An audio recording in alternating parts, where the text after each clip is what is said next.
Um, I'll I'll be talking about education, and so very happy to see honorable speaker stay on for this session. So you won't be spared from education, even though now you are in the parliament. So you'll have to bear with us. First of all, congratulations to the organizers for bringing this forum together. I deeply appreciate the dialogues and discussions that we are having. I just hope that we have more of this. I agree with one of the speakers, Namge Zam, who said that we should sit and discuss more and more. So thank you, Sangye, for the invitation. The word that attracted me when I saw his call for proposal was the word resilience. And that I thought was very important during this period when we need more resilience than ever. We are going through very dramatic times, a lot of challenges, but of course, there are a lot of opportunities. So how do we develop resilience? I work in education in the last 5-6 years after my long career as an engineer and as a media person. I moved into my third career in the academia by chance. Education found me actually loitering in the higher circles of the royal weddings and social gatherings. I just met Shopema Tinle, who was desperately looking to salvage the media course that he had started in Sharapsi. So he asked me if I could go there for a month and get that thing started, and I accepted.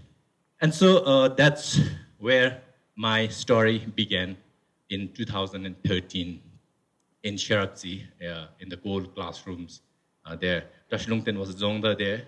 He kept me company sometimes. Thank you very much. Education, back to the future. Now, before I get on to what I will be talking about, the well-being tools, three assumptions that I make. First is that education is the preparation of life. That's the definition that I use. We have all different definitions. Secondly, that education is in crisis, not only here in this country, all over the world, especially in big countries like the United States. It's a crisis all over the world. The third assumption is my definition of GNH, which is more to do with contentment, balance, well-being, and not so much with happiness. So the second part, I will then move on to propose the well-being tools that me and my colleagues have been working in the last 4 to 5 years. Okay, so this is me, some selfies from my days in Sharapsi. I had no idea about what teaching was all about. I was never trained as a teacher, but I just accepted the challenge, the opportunity, and I had, let me say, a lot of fun there. And we also had loads of fun. I made students visit temples with me during the weekends, made them plant rice, go on long hikes, and of course, we also studied when we had the time. And I must have done something okay because I was very popular. Some of my students have been now commissioned in the Royal Bhutan Army, in the Royal Bhutan Police, and they're not just working in the media. So that set me into thinking, what does it take to be a teacher? So that's the question that I asked. And that question took me on a long journey across the 7 seas. The most interesting one was a month of visiting scholar, as a visiting scholar in UC Berkeley in California, where I worked with some of the positive psychologists like Dr. Kellner and Paul Ekman. These are big names in positive psychology. And together, maybe I managed to also inspire the Yale Center for Emotional Intelligence into thinking about contentment, about happiness, whether they can take in as their core area of research.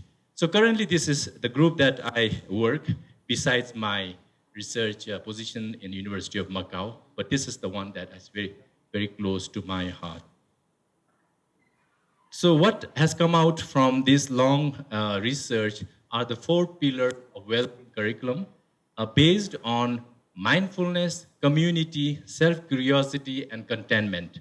So basically, these are the four thematic areas that we have clubbed together after we looked at over 5,000 years of wisdom in all the great traditions of the world. So we, from Buddhism to Hinduism to Confucianism, even the ancient Vedic text. Uh, and these are the four pillars on which we will be developing, or we have developed, which can then be imparted as lessons to teachers on mindfulness, on community, on self-curiosity, and contentment. So these are the four pillars, and each of these have been divided in between 8 to 15 lessons. So these are the modules. Uh, Again, these are not curriculum for the students. These are tools for the teachers. Because my contention is that no learning happens where the teacher is demotivated or stressed or unskilled. These tools are currently being tested in one school in New York and one in Florida. The one in New York is a school in the Bronx. For those of you who are not familiar, it's the inner neighborhood, very violent, where 80% of the children are either from broken families or families whose parents have been killed or murdered, died of overdose, or are in jail.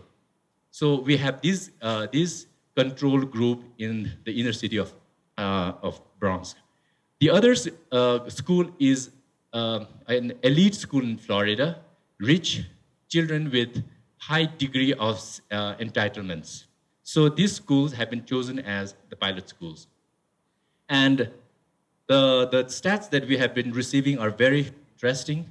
We have found that, for example, in the school in Bronx, bullying has reduced by 80%. Teachers' attrition has also gone down. So many teachers are still there. They're finding it's a very fulfilling to be a teacher.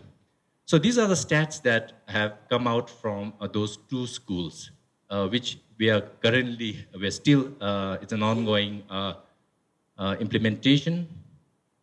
Now, my concern, of course, is how do we make teaching and learning fun in this country?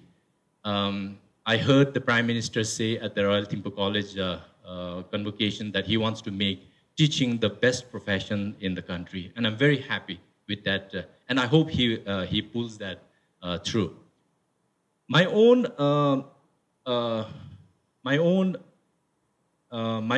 view on this whole gamut of education and the issues surrounding the education is that we need to perhaps step a little back and understand where we have come from. What are the values that we hold dear in this country? Who are we as Bhutanese? I think these are the questions that we need to ask before we launch any new form of initiatives. So, a couple of lessons that I learned as a teacher, as a temporary teacher, gloriously termed as adjunct professor in the Royal University system. First, that is that teaching is not just about curriculum. In fact, a good curriculum and a bad teacher will produce bad students. Second is, as a teacher, you have to recognize each student as individual and not to take the whole class as a batch. So these are a kind of a paradigm shift that might be required. And I really get jittery with all the hangovers that we have from the Industrial Revolution model, where we have terms like pass, fail, grade, and grading, and all this, as if like you can grade human beings. The third lesson that I took was that no learning takes place in a class where the teacher is demotivated. And this is the current status of all the teaching community all over the world, including Bhutan. And last, there is no such thing as 21st century skill. And these are words that I hear in the education system. I mean, who knows what's going to happen in the next 21st century. I mean, I even didn't know that I would have a mobile phone when I was cow herding in Tashigang at the age of 5. So, how do we prepare children for their life? I think that's the biggest question. And as I said, let's go back. What did your mom tell you when you went to school? Okay, my mom used to tell me to know the limits. She never told me don't do this, don't do that. She said, "Kachira beru chamse be chamse tendigi bebes mo chamse shene kebe ta." So limits. Second, to take care of your same dance base, you know. So in Bhutan, actually, we don't fall in love with our heart; we fall in love with our mind. Same shore, you know. So we lose our mind, which is actually what happens when you see a beautiful woman, you know. The third, that I should never think of myself, but of the community. So based on these, let me conclude, if I can move. Based on these values that we have as Bhutanese, I think that should form the discourse for any new initiatives in education. And the tools that we have developed are the tools that we have married the Western pedagogical methods with values that we have gathered from our own traditions. And I'm hoping that as we move on, this is the area that we will be going into, meaning that we will be able to focus more on teachers rather than on student or on curriculum. So with that, let me again thank you for giving me the time. I'd be very happy to elaborate on the tools later. Thank you very much.